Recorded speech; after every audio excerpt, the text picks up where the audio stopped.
आज zero order reaction शुरू करना है ना। आज हम लोग स्टार्ट करते हैं ऑर्डर ऑफ रिएक्शन। ठीक है, ऑर्डर ऑफ रिएक्शन में सबसे पहले देखेंगे जीरो ऑर्डर रिएक्शन। बहुत ज्यादा इंपॉर्टेंट है ये समझ लीजिएगा कि ये बहुत ज्यादा इंपॉर्टेंट यहाँ से पोर्शन शुरू हो रहा है। 5 मार्क्स के लिए यहाँ से जरूर आता है। अब देखो जीरो ऑर्डर रिएक्शन के लिए एक बात मन में फील कर सकते हो कि वैसा रिएक्शन जो रिएक्टेंट पे के कंसंट्रेशन पे डिपेंड नहीं करता है, प्रोडक्ट के कंसंट्रेशन पे डिपेंड नहीं करता है, जिसका रेट कांस्टेंट होता है।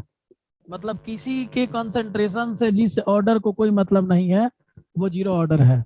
तुम लोग को हम रेट और रेट कांस्टेंट में डिफरेंस जब लिखवा रहे थे तो उस टाइम में भी हम बताए थे कि जीरो ऑर्डर के रिएक्शन को ना समय से मतलब होता है, टाइम से इंडिपेंडेंट होता है, कंसंट्रेशन से इंडिपेंडेंट होता है। तो ये एक ऐसा ऑर्डर का रिएक्शन है, ऐसे रिएक्शंस को जीरो ऑर्डर का रिएक्शन कहते हैं जिस रिएक्शन को किसी के कंसंट्रेशन से कोई मतलब नहीं है। जैसे मान लो कि मेरा एक रिएक्शन हुआ ए से प्रोडक्ट, ठीक है, ए से प्रोडक्ट, ये एक रिएक्शन हुआ, ठीक है ना। तो टी बराबर जीरो पे मान लिया गया कि इसका कंसंट्रेशन ए नॉट है, और यहाँ पे टी जब समय बीत रहा है तो टी बराबर टी टाइम पे ए नॉट माइनस एक्स होगा, और प्रोडक्ट में तुम्हारा क्या होगा, एक्स होगा। जितना ये खर्च होता है उतना ही ये बनता है, ये बात ध्यान रखिएगा। तो ए नॉट माइनस एक्स होगा तो ये तुम्हारा क्या होगा, एक्स होगा। और ये टी टाइम का कंसंट्रेशन है, तो इसको हम लोग चाहें तो एटी से भी डिनोट कर सकते हैं। तो ये ध्यान रखिएगा, आप लोग से अगर पूछा जाए कि टी टाइम पे कंसंट्रेशन कितना है तो ए नॉट माइनस एक्स है, जीरो टाइम पे कंसंट्रेशन कितना है, ए नॉट माइनस एक्स है। और इसको अगर तुम चाहो तो इसको बीटी से डिनोट कर सकते हो, बीटी, ठीक है, एटी बीटी से डिनोट कर रहे हैं। तो ये क्या है भाई, तो ये कंसंट्रेशन ऑफ प्रोडक्ट है। तो तुमसे अगर पूछा जाए कि टी टाइम पे प्रोडक्ट का कंसंट्रेशन कितना है तो एक्स है, और टी टाइम जीरो टाइम पे प्रोडक्ट का कंसंट्रेशन कितना है तो जीरो है। प्रोडक्ट का कंसंट्रेशन शुरू में कुछ भी नहीं होता है। तो यहाँ से ये बात आप समझ लीजिएगा। और ए नॉट क्या डिनोट कर रहा है, तो इनिशियल कंसंट्रेशन को। तो ए नॉट इनिशियल कंसंट्रेशन को डिनोट कर रहा है, इस बात को ध्यान रखिएगा। ए नॉट माइनस एक्स जो है, इसको जिसको हम एटी भी कह रहे हैं, ये तुम्हारा फाइनल कंसंट्रेशन को डिनोट कर रहा है। तो एक इनिशियल कंसंट्रेशन हो गया और एक फाइनल कंसंट्रेशन हो गया। और एक्स जो हो गया वो फाइनल कंसंट्रेशन ऑफ प्रोडक्ट है, फाइनल कंसंट्रेशन ऑफ प्रोडक्ट, क्योंकि initial concentration of product zero होता है। ठीक है, तो इस तरह से ध्यान रखिएगा। अब देखिए जी, अभी हम जस्ट बताए हैं कि इस रिएक्शन को कोई मतलब नहीं होता है किससे। ये आज का क्लास काफी ज्यादा इंपॉर्टेंट है बोर्ड पॉइंट ऑफ व्यू से, खास करके इस बात को आप ध्यान रखिएगा। तो ये जीरो ऑर्डर का रिएक्शन है, तो रेट लॉ एक्सप्रेशन जब आप लिखिएगा तो आर बराबर के और ए के पावर जीरो लिखना पड़ेगा। ए के पावर जीरो क्यों लिखेंगे, क्योंकि ये जीरो ऑर्डर रिएक्शन है। तो हम मान के चल रहे हैं कि ये रिएक्शन जीरो ऑर्डर का है, तो मेरा यहाँ से इक्वेशन क्या आ गया, आर बराबर के आ गया। ठीक है, तो इसको हम एक इक्वेशन मान लेते हैं। यानी रेट हमेशा रेट कांस्टेंट के बराबर होगा। तो यहाँ इस बात को आप मेंशन कर सकते हो कि in zero order reaction, in zero order reaction value और value of rate and rate constant will always be same. Value of rate and rate constant will always be same, दोनों का वैल्यू आपस में same रहेगा। इस बात को आप ध्यान रखिएगा। ठीक है, रेट और रेट कांस्टेंट का वैल्यू हमेशा सेम रहेगा। इसका मतलब रेट कांस्टेंट हो चुका है। यहाँ आर बराबर के का मीनिंग अगर सोचोगे तो रेट कांस्टेंट हो चुका है, इसका मतलब रेट बदलेगा नहीं। टाइम के साथ चेंज करना चाहिए था, लेकिन यहाँ पे टाइम के साथ कोई चेंजिंग नहीं होगा। रिएक्शन का रेट कुछ भी नहीं, जो एक बार मिल गया रेट तो मिल गया, वो कभी भी चेंज नहीं करेगा। बात समझ लीजिए प्रोडक्ट का। और यहाँ प्रोडक्ट में भी कोई चेंज नहीं आएगा, जो आपको कंसंट्रेशन एक बार फाइनल मिल गया वो मिल गया, अब उसके बाद कोई चेंज नहीं करेगा। ठीक है, तो मतलब वैसा रिएक्शन जो ना टाइम पे डिपेंड करता है ना ही कंसंट्रेशन पे डिपेंड करता है, उसको हम लोग जीरो ऑर्डर रिएक्शन कहते हैं। तो इसका अगर डेफिनेशन लिखने को पूछा जाए तो आप डेफिनेशन के रूप में लिख सकते हो कि वैसा रिएक्शन जिसका रेट ना ही टाइम पे डिपेंड करता है ना ही कंसंट्रेशन पे डिपेंड करता है। तो यहाँ हम लिख दे रहे हैं reaction whose rate does not depend upon whose rate does not depend upon concentration as well as time, concentration as well as time, as well as time is called zero order reaction. तो अगर तुमसे definition पूछा जाए तो इस definition को आराम से लिख सकते हो कि जीरो ऑर्डर रिएक्शन किसको बोलते हैं। तो वैसा रिएक्शन जिसमें रेट और रेट कांस्टेंट दोनों आपस में सेम होते हैं, और रेट और रेट कांस्टेंट का वैल्यू सेम रहता है, ये कभी चेंज नहीं करता है। ठीक है, मतलब ना कंसंट्रेशन से मतलब है ना टाइम से मतलब है, दोनों से इंडिपेंडेंट होता है। ठीक है, उसको हम लोग जीरो ऑर्डर रिएक्शन कहते हैं। ठीक है, ठीक है, चलिए तो अब हम लोग आगे देखते हैं जीरो ऑर्डर रिएक्शन क्या होता है, ये आप लोग को समझ में आ गया। ठीक है, चलिए अब इनके बारे में हम बात करते हैं। इनका हम लोग कंसंट्रेशन कैलकुलेट करेंगे। तो हमारा अगला टॉपिक जो है calculate concentration, calculate concentration of A and B, of A and B after time T, after time T, T time के बाद आपको बताना है, as well as half life time, as well as half life time, मतलब इसकी आधी जिंदगी कब खत्म होगी, हाफ लाइफ टाइम उसको बोलते हैं। ठीक है, and life time, life time का मतलब हुआ कि इस रिएक्शन का ये लास्ट टाइम कब होगा, रिएक्शन कब खत्म हो जाएगा। ठीक है, तो ये सब हम लोग को कैलकुलेट करना है फॉर एबव रिएक्शन, जो ऊपर में रिएक्शन हम दिए हैं। यानी जीरो ऑर्डर के रिएक्शन का हमें फाइनल कंसंट्रेशन बताना है ए का बी का। ठीक है, और बी यहाँ पे क्या है, प्रोडक्ट को डिनोट कर रहा है, और ए क्या है, रिएक्टेंट को डिनोट कर रहा है। हाफ लाइफ टाइम निकालना है कि रिएक्शन कब आधा खत्म होगा, और फुल लाइफ टाइम भी निकालना है जब रिएक्शन पूरा खत्म होगा। ठीक है, तो इस तरह से हम लोग इन सारी बातों को कैलकुलेट करने जा रहे हैं। तो सबसे पहली बात, स्क्रीनशॉट ले लो आप लोग। रेट को हम लोग क्या लिखेंगे यहाँ पे, चूंकि ए है तो रेट को हम लोग minus d A by d T लिख सकते हैं। तो देखो बाबू सभी लोग ध्यान दो, आर बराबर हम अगर चाहें तो minus d A by d T लिख सकते हैं। ठीक है, आर बराबर minus d A by d T equal to k होगा। अब देखो जी, यहाँ पे अभी हम लोगों ने देखा था कि डी ए मतलब concentration final minus concentration initial घटाएंगे तो A naught minus X minus A naught तो करेंगे ना जी। तो यहाँ पे हम लिखेंगे minus A naught minus X minus ये डी अपॉन में डी टी रहेगा, और कंसंट्रेशन एफ ए को घटा लेंगे minus A not.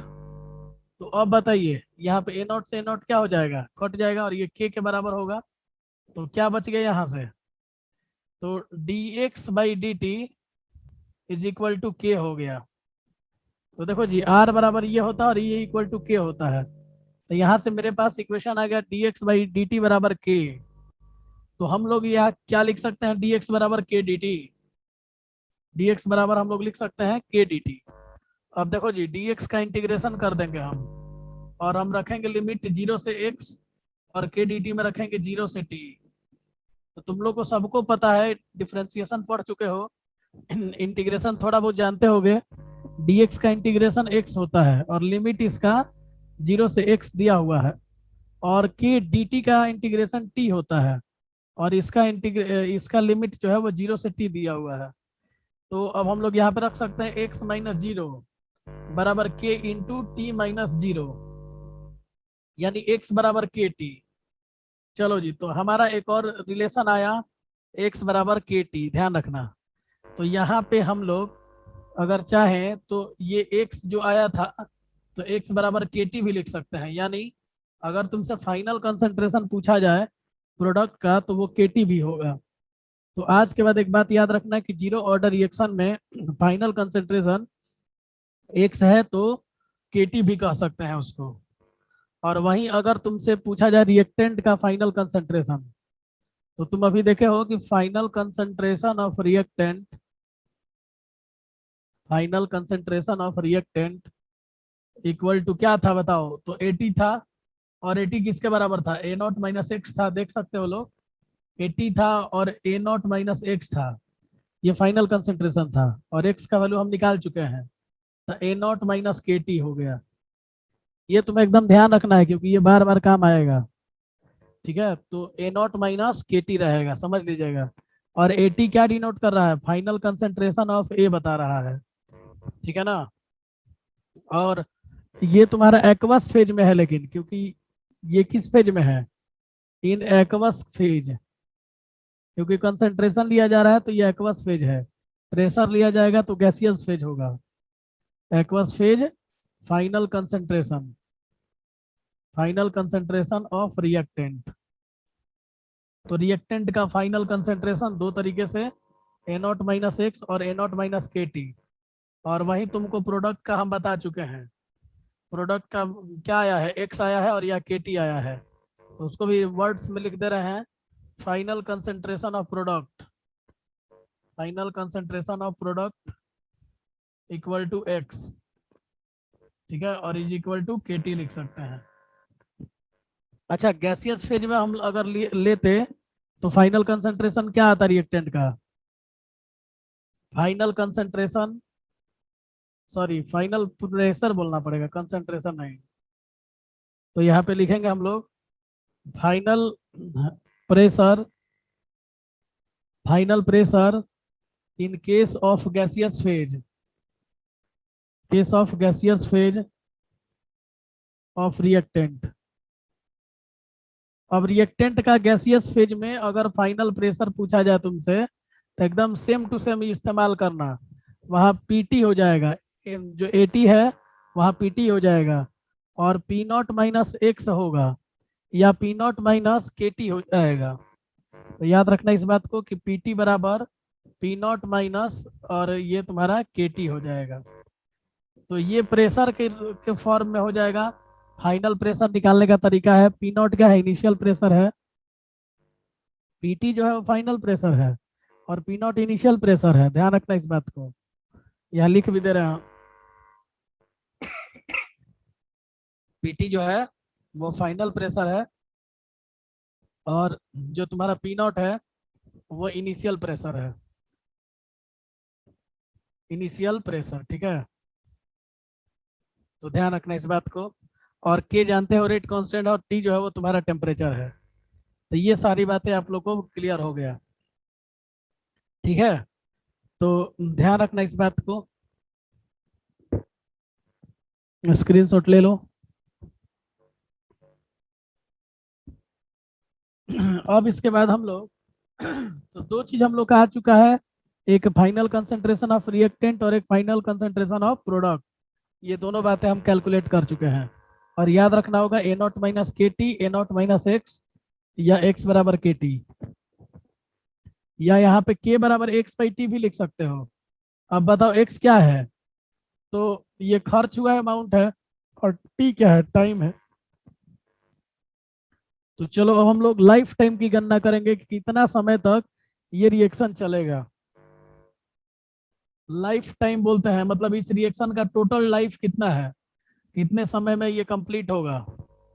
T L T, T L T कहते हैं। एल टी मैंने लाइफ टाइम है, टी मतलब टाइम, तो टी एल टी से डिनोट करते हैं of reaction. T L T हमको कैलकुलेट करना है कि रिएक्शन का पूरी जिंदगी होगा कितना।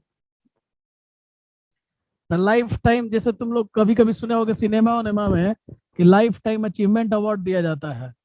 ठीक है ना, पूरे जिंदगी में जिन्होंने अच्छा काम किया है उसको लाइफ टाइम अचीवमेंट अवार्ड दिया जाता है। तो ये वो समय है जिसमें 100% रिएक्शन खत्म हो जाता है।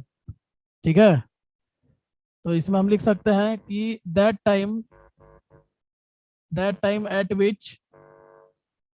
विच complete reaction gets completed, complete reaction complete जब पूरा रिएक्शन खत्म हो जाए तो उसको लाइफ टाइम बोलते हैं। Complete reaction gets completed, gets completed, ठीक है, इसमें पूरे पूरा रिएक्शन कंप्लीट कर जाए। तो अब एक बात तो तुम्हें समझ में आ रहा है कि जब लाइफ टाइम होगा, लाइफ टाइम होगा तो तुम्हारा पूरा रिएक्टेंट खत्म हो जाएगा ना। पूरा रिएक्टेंट खत्म हो जाएगा मतलब 80 बराबर 0 होना पड़ेगा, ठीक है ना। 80 बराबर क्या होना पड़ेगा, तो 0 होना पड़ेगा। तो हमारा 80 का वैल्यू क्या था, ए नॉट माइनस एक्स था। तो ए नॉट माइनस एक्स किसके बराबर हो गया, 0 हो गया। यानी ए नॉट बराबर एक्स हो जाएगा। यानी जितना रिएक्टेंट का शुरू में हम अमाउंट लिए थे वो एक्स का वैल्यू बन जाएगा, खर्च में आ जाएगा। तो हम लोग जो जानते हैं नियम से कि A t is equal to A naught minus x, या हम लोग जानते हैं एटी बराबर A naught minus k t, और टी यहाँ पे टी एल टी लेना है क्योंकि हमको लाइफ टाइम निकालना है। और तुमको पता है कि एटी का वैल्यू 0 ले लेना है, तो 0 बराबर A naught minus K into T L T लिख सकते हैं। तो यहाँ लिखेंगे K into T L T equal to A naught. तो T L T is equal to क्या हो जाएगा, ए नॉट अपॉन में के। अब देख सकते हो ए नॉट इनिशियल कंसेंट्रेशन है और के जो है वो रेट कांस्टेंट है। तो लाइफ टाइम का फॉर्मूला आ गया। ये तुम्हारा क्या है बताओ सब, तो ये इनिशियल कंसेंट्रेशन है और के क्या है तुम्हारा, तो के रेट कांस्टेंट है। तो इन दोनों का जो रेशियो हुआ है, इन्हीं रेशियो को हम लाइफ टाइम बोले हैं। तो इसको डिवाइड कर दोगे तो लाइफ टाइम निकल जाएगा। तो इस फॉर्मूला को बस आप ध्यान रखिएगा, ठीक है। और इसके बाद अब हम लोग चलते हैं और हाफ लाइफ का कैलकुलेशन करेंगे। हाफ लाइफ मतलब जब रिएक्शन की आधी जिंदगी खत्म हो जाएगी, मतलब 50% रिएक्शन कंप्लीट हो जाएगा, तो उस टाइम को हम लोग हाफ लाइफ कहते हैं। और काफी इंपॉर्टेंट है ये लाइफ लाइफ टाइम से भी बहुत ज्यादा इंपॉर्टेंट है ये। और यही जनरली पूछा जाता है क्योंकि एनसीईआरटी में ये दिया हुआ है। टी हाफ से डिनोट करते हैं या टी 50% भी लिखते हैं।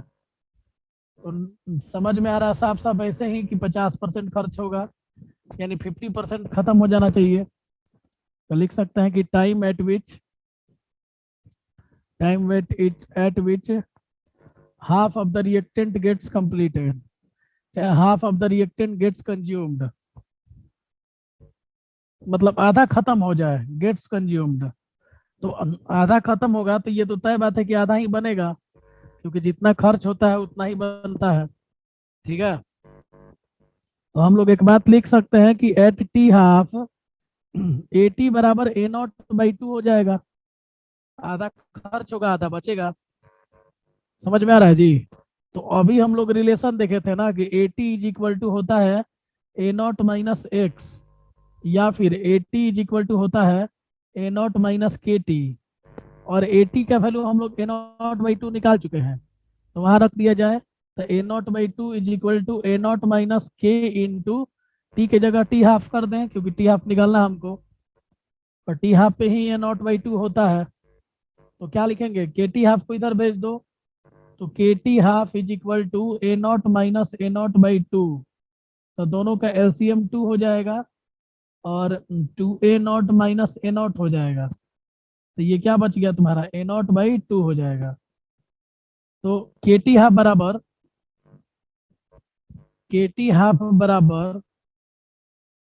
ए नॉट बाई टू आया है, तो टी हाफ बराबर क्या आएगा, ए नॉट बाई टू के। ए नॉट बाई टू के आ गया है। तो तुम देख सकते हो कि जो पिछला वाला केस में आया था फुल लाइफ, उसको 2 से डिवाइड किया गया है।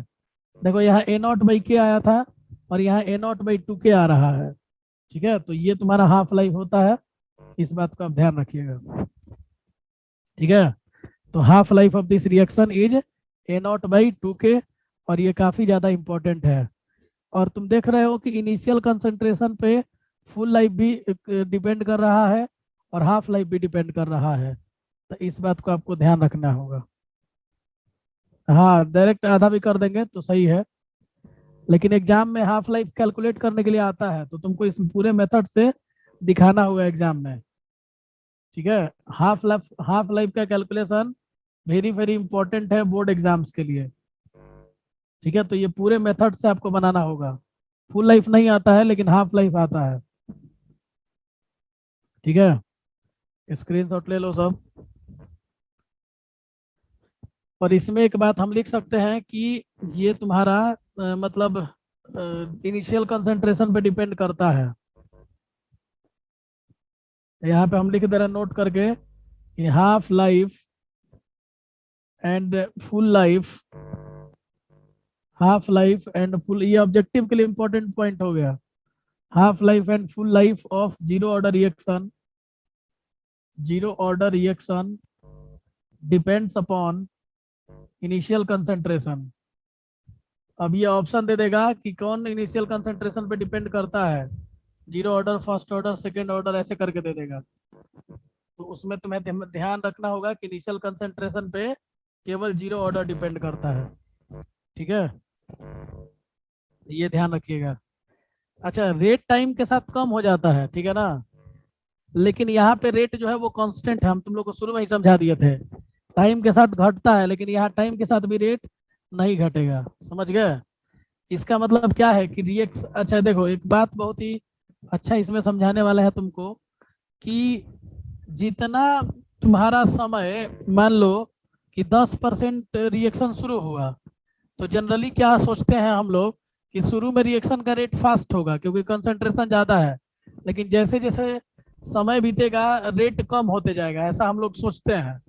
और ऐसा जेन्युइनली सही भी बात है, क्योंकि 100 है तो ये 10 जल्दी खर्च होगा, फिर 10 और थोड़ा स्लो होगा, थोड़ा स्लो होगा, लास्ट जाते हैं तो रिएक्शन का रेट बहुत स्लो हो जाता है क्योंकि अमाउंट कम होने लगता है।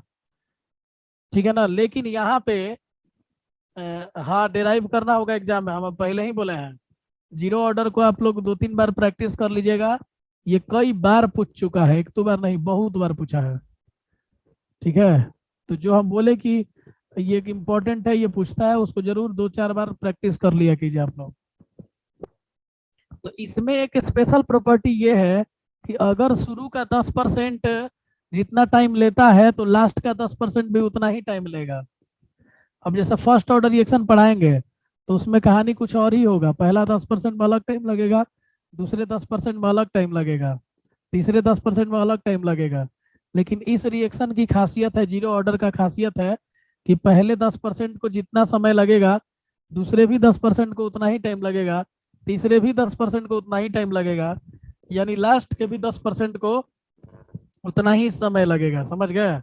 तो ये ध्यान रखिएगा कि ये रिएक्शन को टाइम से इंडिपेंडेंट है, टाइम से कोई मतलब नहीं है इसको, कंसंट्रेशन से इसको कोई मतलब नहीं है, क्योंकि इसका रेट जो है वो कांस्टेंट हो चुका है और वो अब चेंज नहीं होगा।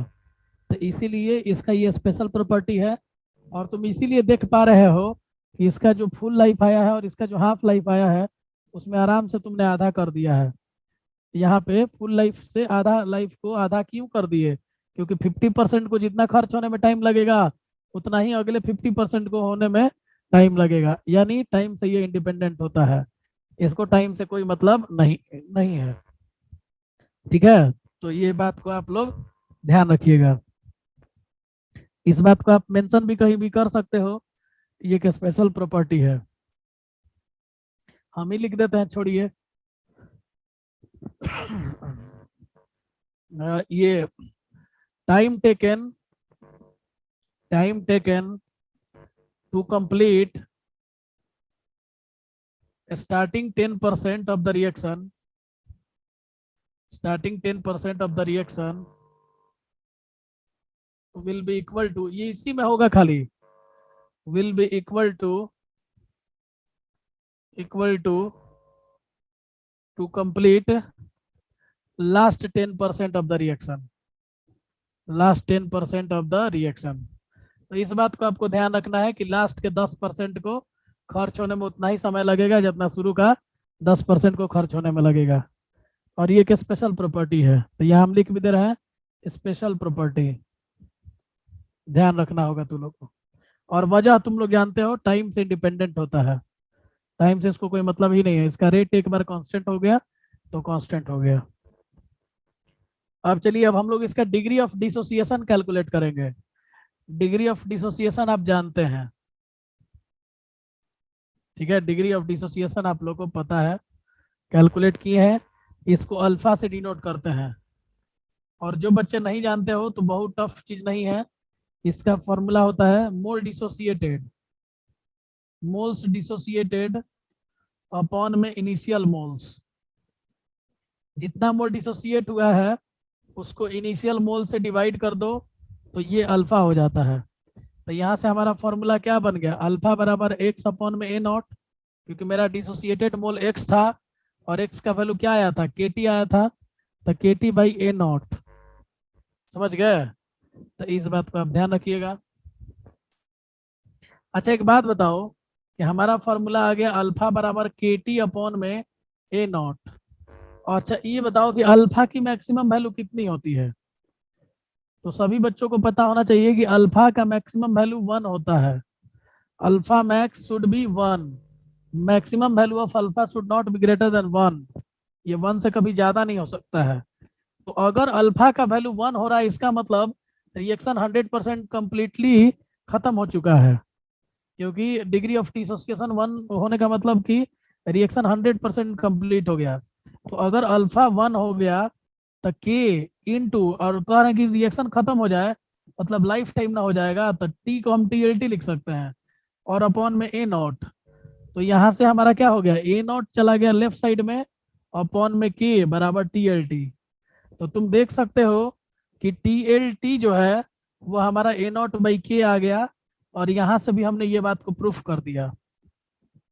ठीक है, तो इस बात को ध्यान रखना कि ये बिल्कुल ही सही फॉर्मूला था, क्योंकि देखो यहाँ से भी प्रूफ हो गया, क्योंकि अल्फा की मैक्सिमम वैल्यू कभी भी 1 को पार नहीं कर सकती है। वो अल्फा का वैल्यू 1 मतलब कि 100% डिसोसिएशन हो चुका है। ठीक है, तो यहाँ से हमारा टीएलटी का वैल्यू ए नॉट बाई के आ गया। लेकिन हमको मेन तुम्हें ये फॉर्मूला बताना था कि अगर अल्फा का पूछेगा क्वेश्चन तो आपको इस तरह से कैलकुलेट करना होगा। ठीक है, तो चलिए आपको यहाँ तक हम ये समझा चुके हैं। अब कुछ हम आपको ग्राफ देते हैं और आपको बनाना है। तो हेडिंग देंगे हम लोग graphs related to zero order reaction, graphs related to zero order reaction. Zero order reaction के ग्राफ्स आपको करने हैं। ठीक है, graphs related to zero order reaction. देखो जी, तो रेट वर्सेस कंसंट्रेशन के बीच में ग्राफ है। पहला ग्राफ रेट है और कंसंट्रेशन है। बताओ सब, अभी ग्राफ इसका जो ग्राफ का नेचर होगा वो आप लोग लिखिए। अल्फा का मिनिमम वैल्यू निकालना पॉसिबल नहीं है भाई। जो बच्चा पूछा है कि मिनिमम वैल्यू अल्फा का कितना हो सकता है, तो वो तुम्हारा बता नहीं सकते हो। कैसा स्ट्रेट लाइन, स्ट्रेट लाइन एक बच्चा लिखा है, तो कैसा स्ट्रेट लाइन, सीधा स्ट्रेट लाइन ओरिजिन से पास करता हुआ parallel to x axis parallel to y axis, क्या होगा। चलो आदित्य चौधरी का पैरेलल टू एक्स एक्सिस। और ओरिजिन जो लिख रहे हैं बिल्कुल बेवकूफ लोग हैं, बेवकूफ लोग हैं जो पासिंग थ्रू ओरिजिन लिख रहे हैं, क्योंकि तुम लोग को गधा लोग अभी जस्ट बताए हैं कि रेट यहाँ पे कंसंट्रेशन से इंडिपेंडेंट होता है। आर बराबर के इंटू, मान लो कि हम ए ले रहे हैं रिएक्टेंट के रूप में, तो ए के पावर 0 ना होता है जी। तो तुम्हारा आर बराबर क्या आ गया, कांस्टेंट आ गया। और आर कहाँ पे रखा गया, वाई एक्सिस पे। तो वाई बराबर कांस्टेंट, तो वाई बराबर कांस्टेंट क्या होता है, पैरेलल टू एक्स एक्सिस। जो बच्चे अभी नहीं समझ पाए दोबारा देख लो। आर बराबर की इंटू ए के पावर 0 होगा, क्योंकि 0 ऑर्डर पढ़ा रहे हैं तुमको।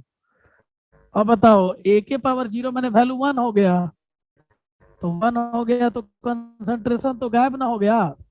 तो आर बराबर क्या आ गया, और आर को कहाँ रखे हैं, वाई एक्सिस पे रखे हैं, तो वाई बराबर कांस्टेंट आ गया। और ये graph parallel to x axis. जिन बच्चों को नहीं पता है जान लो।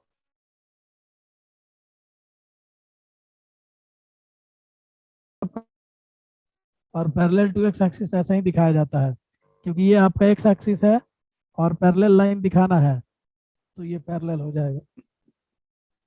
ये आर बराबर के का लाइन हो गया। चलिए क्लियर है सब लोग को। चलिए, अब ओरिजिन ओरिजिन किया सब तो बड़ी मार मारेंगे, बता दे रहा हूं। अब की बार एक और दे रहे हैं ग्राफ, स्क्रीनशॉट ले लो।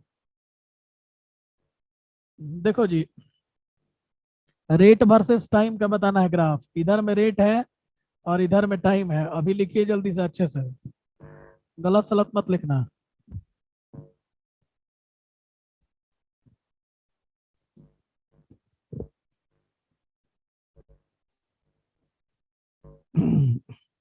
अभी एक का अनुपमा का खाली आया है, बाकी लोग चलो पैरेलल टू एक्स एक्सिस बिल्कुल ठीक है, क्योंकि जस्ट बताया है ना कि टाइम से भी इंडिपेंडेंट होता है।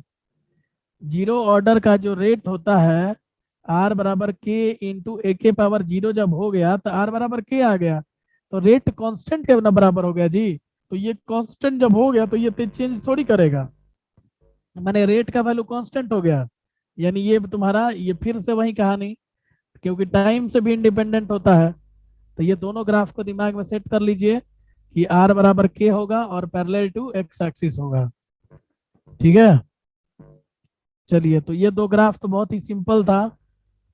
अभी बताइएगा आप लोग, यहाँ पे हम दे रहे हैं कंसंट्रेशन ऑफ रिएक्टेंट। रिएक्टेंट के कंसंट्रेशन को हम रख रहे हैं वाई एक्सिस पे और टाइम को हम रख रहे हैं एक्स एक्सिस पे। तो आपको बताना है कि ग्राफ क्या होगा। अब इसके लिए तुम्हें क्या करना है कि अब तुम जानते हो, एक रिलेशन अभी बताए हैं, ए टी बराबर A naught minus k T. A naught minus x बताए थे और एक्स का वैल्यू हम लोगों ने के टी निकाला था।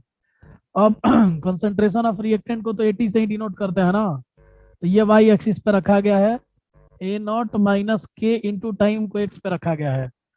समझ गए? तो वाई बराबर ए नॉट माइनस के एक्स, चाहे वाई बराबर माइनस के एक्स प्लस ए नॉट लग सकते हो। तो ये वाई बराबर माइनस एम एक्स प्लस सी हो गया। जो बच्चे 11th नहीं पढ़े हो वो जान लो कि वाई बराबर एम एक्स प्लस सी स्ट्रेट लाइन का इक्वेशन है, और इसमें निगेटिव स्लोप है, माइनस साइन आ रहा है।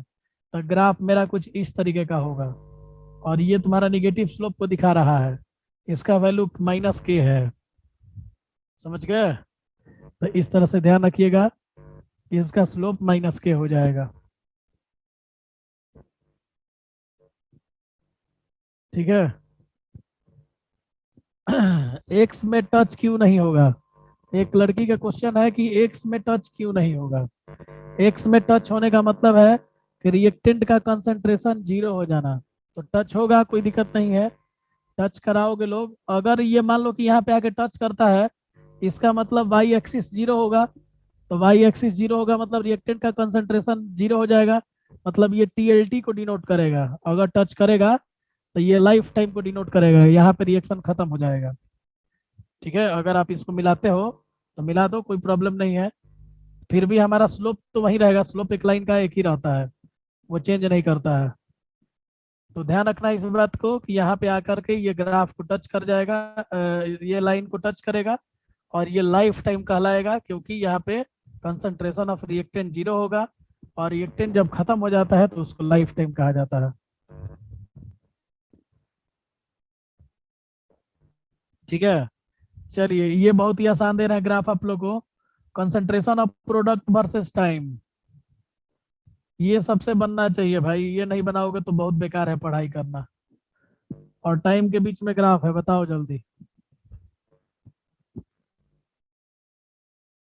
आंसर आना चाहिए जल्दी से। प्रोडक्ट का कंसंट्रेशन क्या आया था? एक्स आया था ना। तो एक्स बराबर के टी हुआ था हमारा इक्वेशन। एक्स बराबर क्या आया था? के टी, और एक्स क्या है? प्रोडक्ट का कंसंट्रेशन, टी टाइम है।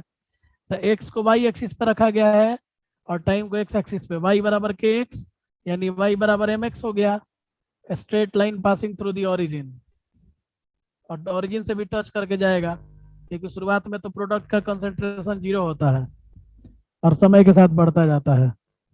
तो ये तुम्हारा हो गया एक्स बराबर के टी लाइन। चलिए, इसके बाद हाफ लाइफ और इनिशियल कंसंट्रेशन। टी हाफ यहाँ पे और इनिशियल कंसंट्रेशन यहाँ पे। इनिशियल कंसंट्रेशन, चलिए बताइए जल्दी से। तो आपको रिलेशन दिया गया है टी हाफ बराबर ए नॉट बाई टू के। अब बताइए, टी हाफ को कहाँ रखा गया, वाई पे, ए नॉट को कहाँ पे, एक्स पे, तो एक्स इंटू 1/2 के हो गया। तो यहाँ पे तुम देख सकते हो कि वाई बराबर एम एक्स लाइन फॉलो कर रहा है, straight line passing through the origin होगा। ठीक है, straight line passing through the origin होगा, और इसका स्लोप जो है 1/2 के हो गया, ये तुम्हारा स्लोप हो गया। तो चलो स्क्रीनशॉट एक बार ले लो सब लोग जिसका छूटा होगा। ठीक है, शुरू से हम कर दे रहे हैं पहले, क्योंकि 1 मिनट का मीटिंग बचा है। ये पहला पेज है, सभी लोग सुन लो, स्क्रीनशॉट बार बार मत बोलना। पहला पेज है, दूसरा पेज है, तीसरा पेज है, चौथा पेज है, और पांचवा पेज है। अगर किसी का छूट गया तो मैसेज करो। और जिनके पास टाइम है, अल्फा वर्सेस टाइम बनाइए। इधर वाई एक्सिस पे अल्फा है और एक्स एक्सिस पे टाइम दिया गया है, तो आपको इन दोनों के बीच में ग्राफ खींचना है। 4 पेज अल्फा वर्सेस टी खींचिए आप लोग, ये चौथा पेज है। चौथा पेज है, बनाइए, खींच लीजिए। और जिनके पास टाइम है, मीटिंग शुरू कर रहे हैं, अल्फा वर्सेस टी बना के रखिए। मीटिंग शुरू होते ही आंसर दीजिएगा, अल्फा वर्सेस टी। चलिए, कुछ लोग आया है, देखते हैं।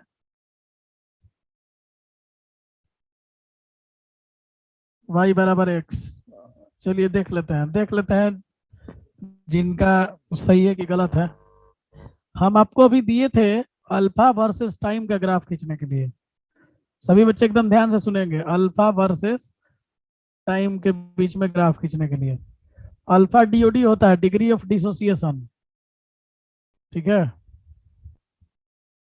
अल्फा जो होता है एक्चुअली में डीओडी होता है, डिग्री ऑफ डिसोसिएशन होता है। तो डिग्री ऑफ डिसोसिएशन,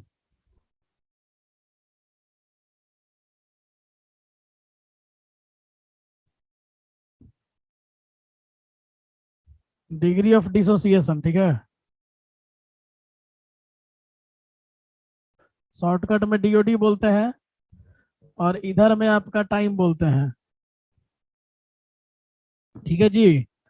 तो अब चलो बताओ, अल्फा बराबर एक्स बाई ए नॉट ना बताए थे, या फिर के टी बाई ए नॉट बताए थे। अब बताओ, अल्फा को वाई एक्सिस पे रखा गया है, तो और टी को रखा गया है एक्स एक्सिस पे। तो यहाँ पे हम लिख सकते हैं अल्फा बराबर के by A not into T लिख सकते हैं। और यहाँ पे अल्फा क्या पे रखा गया, वाई एक्सिस पे, के by A not. Initial concentration का वैल्यू तो फिक्स रहता है ना, और इंटू टी हो गया, तो वाई इज, ये एक्स हो जाएगा, टी को एक्स एक्सिस पे रखा गया है, तो के बाई ए नॉट कॉन्स्टेंट हो गया, तो वाई बराबर के एक्स ना हो गया जी। और ये भी तुम्हारा क्या करेगा, ओरिजिन से पास करेगा, और ये ध्यान रखना होगा तुम्हें। और स्लोप इसका क्या होगा, एक के बाई ए नॉट होगा, इसका स्लोप जो होगा वो के बाई ए नॉट होगा। जिनका आया है सही है, जिनका नहीं आया है उनका भी बिल्कुल सही है। ठीक है, तो चलिए अब हम लोग कुछ बात कर लेते हैं एग्जाम्पल्स के बारे में। Some important examples of zero order reaction, some important examples of zero order reaction. एक बात समझ लेना कि जीरो ऑर्डर रिएक्शन उसी को बोलेंगे जो ना किसी के कंसंट्रेशन पे डिपेंड करेगा और ना टाइम पे डिपेंड करेगा। टाइम से भी कोई मतलब नहीं है उस रिएक्शन को, और ना ही कंसंट्रेशन से कोई मतलब है। तो वैसे रिएक्शन को ही हम जीरो ऑर्डर रिएक्शन कहेंगे। जैसे मान लो कि कैटलिस्ट जिसमें काम करता है, कि एंजाइम जैसे मान लो कैटलिस्ट होता है, तो एंजाइम कैटलाइज रिएक्शन जितने भी होंगे वो जीरो ऑर्डर रिएक्शन में आएंगे। क्यों भाई, क्योंकि उसमें ना रिएक्टेंट काम करता है ना प्रोडक्ट काम करता है, उसमें कैटलिस्ट काम करता है। तो कैटलिस्ट रिएक्शन से बिल्कुल अलग हो गया, और उसका कंसंट्रेशन खर्चा भी नहीं होता है। एंजाइम जो है वो कैटलिस्ट है, और कैटलिस्ट का कोई खर्च नहीं होता है। इसीलिए एंजाइम कैटलाइज रिएक्शन जितने भी होंगे वो सारे जीरो ऑर्डर रिएक्शन कहे जाएंगे। ठीक है, मतलब जिस रिएक्शन में किसी भी का भी रोल नहीं है, ना रिएक्टेंट के कंसंट्रेशन का ना प्रोडक्ट के कंसंट्रेशन का, उसी रिएक्शन को हम लोग कौन सा रिएक्शन कहते हैं, जीरो ऑर्डर रिएक्शन कहते हैं। तो जैसे हमारा पहला एक रिएक्शन हम ले रहे हैं फोटोकेमिकल रिएक्शन। फोटोकेमिकल रिएक्शन तुम लोग जानते हो, जिसमें सनलाइट इस्तेमाल किया जाता है। तो सनलाइट के चलते ये रिएक्शन हो रहा है, ठीक है ना रिएक्टेंट ना प्रोडक्ट, ये सनलाइट का एक कृपा है जिसके चलते प्रोडक्ट हमको मिल रहा है। तो यहाँ चूंकि ना रिएक्टेंट पे ना प्रोडक्ट पे, सनलाइट पे डिपेंड किया, अलग चीज पे डिपेंड किया, तो इसका मतलब ये जीरो ऑर्डर होगा। एच न्यू लिखा हुआ है, इसका मतलब क्या है, ये तुम्हारा सनलाइट है, ठीक है ना। तो ये ध्यान रखिएगा आप लोग कि फोटोकेमिकल रिएक्शन फोटोन के इंटेंसिटी पर डिपेंड करती है। तो हम यहाँ पे लिख भी दे रहे हैं, photochemical reaction, photochemical reaction depends upon, depends upon depends upon intensity, depends upon intensity,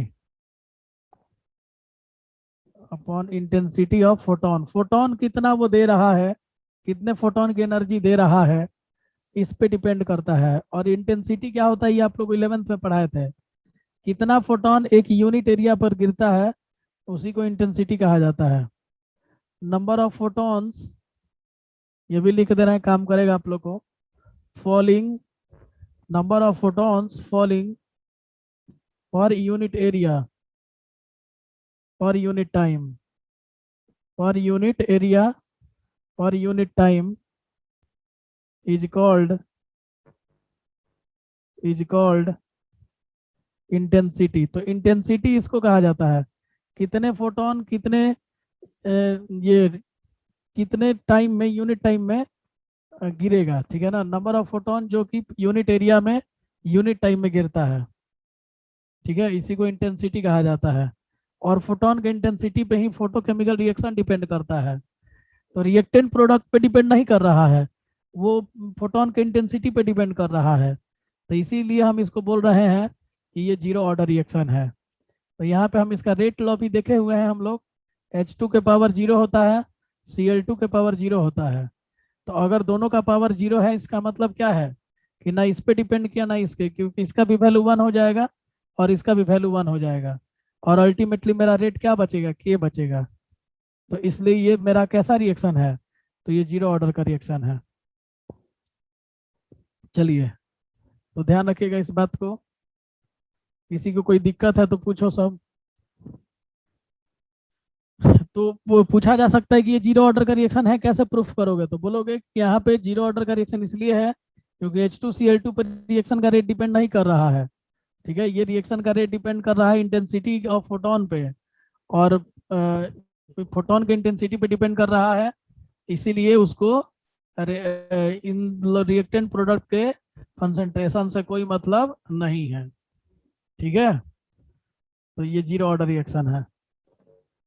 एक और एग्जांपल देते हैं, अभी जस्ट तुम लोग को बताए भी थे, दूसरा एंजाइम कैटालाइज रिएक्शन। तो एंजाइम कैटालाइज रिएक्शन भी तुम्हारा इसी तरह का है। हम अभी बोले हैं तुम लोग को कि एंजाइम रिएक्शन कर रहा है, कैटलिस्ट की भूमिका निभा रहा है। तो एंजाइम के द्वारा काम हो रहा है, तो रिएक्टेंट प्रोडक्ट इन्वॉल्व नहीं है, ठीक है ना। तो इसीलिए ये जीरो ऑर्डर रिएक्शन को फॉलो कर सकता है। कहने का मतलब सीधा है ना कि जिन लोगों में बात हो रही है वो लोग पार्टिसिपेट नहीं करें। मैंने घर का कोई मान लो काम है बहुत बड़ा, तुम्हारे परिवार के लोग न करें और दूसरे लोग कर दें, दूसरे लोगों के चलते तुम्हारे घर का कोई काम हो जाए, तो ये कौन से ऑर्डर का रिएक्शन होगा, ये जीरो ऑर्डर का रिएक्शन होगा, क्योंकि तुम्हारे और तुम्हारे फैमिली वालों के कंसंट्रेशन से वो काम नहीं हुआ, कंसंट्रेशन पे डिपेंड नहीं किया, वो किसी और के रेट पे डिपेंड किया है। तो यहाँ पे लिख सकते हैं कि that type of reaction, that type of reaction, ठीक है, totally depends upon, which totally depends upon concentration of enzyme, upon concentration of enzyme, ठीक है ना। जो एंजाइम के कंसंट्रेशन पे डिपेंड करेगा वो जीरो ऑर्डर रिएक्शन कहलाएगा। स्क्रीनशॉट ले लो। Upon concentration of enzyme, concentration of enzyme. तो एंजाइम के कंसंट्रेशन पे डिपेंड कर रहा है, इसीलिए जीरो ऑर्डर रिएक्शन होगा। अच्छा, तुम लोग को एक और एग्जांपल हम कुछ दिन पहले ही, परसों ही शायद दिए थे, कि गैस का डिसोसिएशन सॉलिड के सरफेस पे और हाई प्रेशर में, लो प्रेशर में फर्स्ट ऑर्डर फॉलो करता था और हाई प्रेशर पे वो जीरो ऑर्डर फॉलो करता था। याद भी करवाए थे कि ज्यादा में कम और कम में ज्यादा। तो डिसोसिएशन ऑफ गैसेस, दो तीन एग्जांपल याद रखिएगा, बोर्ड में पूछता है ये, कि दो तीन एग्जांपल लिखो जीरो ऑर्डर का। Dissociation of gases on solid surface, dissociation of gases on solid surface at a high pressure, at a high pressure, ठीक है, follows zero order reaction, follows zero order reaction, zero order reaction. तो zero order reaction को ये follow कर रहा है, समझ गए? तो इस बात को आप ध्यान रखिएगा। जैसे कि अमोनिया मान लो ब्रेक कर रहा है, डिसोसिएट कर रहा है, ठीक है, सॉलिड के सरफेस पे। यहाँ यहाँ पे कैटलिस्ट के रूप में आयरन आयरन लिया जाता है। तो ये उसके सरफेस पे अगर ये डिसोसिएट होगा और हाई प्रेशर रहेगा, तो ये किसको फॉलो करेगा? ये जीरो ऑर्डर को फॉलो करेगा। तो तुम यहाँ देख पा रहे हो कि सॉलिड सरफेस के चलते सब काम हो रहा है, ठीक है ना? तो सॉलिड सरफेस के चलते हो रहा है, तो रिएक्टेंट प्रोडक्ट से कोई मतलब नहीं है, मेन मतलब हमको सॉलिड सरफेस से है। तो इसी वजह से ठीक है, तो सॉलिड सरफेस से मतलब है, इसीलिए ये जीरो ऑर्डर का रिएक्शन है। या फिर इसी तरह का एक और एग्जांपल ले सकते हो, PH3, और ये PH3 जो है वो टूट रहा है तुम्हारा P4 में और 6H2 में। तो याद रखना कि जिस रिएक्शन में रिएक्शन का रेट किसी और पे डिपेंड करे, रिएक्टेंट प्रोडक्ट पे डिपेंड ना करे, समय पे डिपेंड ना करे, तो वैसे रिएक्शन को हम लोग जीरो ऑर्डर का रिएक्शन बोलते हैं, ठीक है? तो चलिए, तो इस तरह से हम लोग का ये लगभग जीरो ऑर्डर समाप्त हो गया। सोमवार की क्लास में इस पे क्वेश्चन कराएंगे और इसके बाद ये टॉपिक समाप्त होगा, मंगल से फर्स्ट ऑर्डर पढ़ाएंगे। और एक बात तुम लोग को अभी जस्ट समझाए थे कि जितना रिएक्शन है, रिएक्शन का जितना परसेंट तुम्हारा जितने समय में खर्च होता है, लास्ट का 10% भी उतना ही समय में खर्च होगा, बीच का 10% उतना ही समय में खर्च होगा, यानी जितना परसेंटेज है वो इक्वल टाइम इंटरवल में खर्चा होगा, ठीक है? चलिए।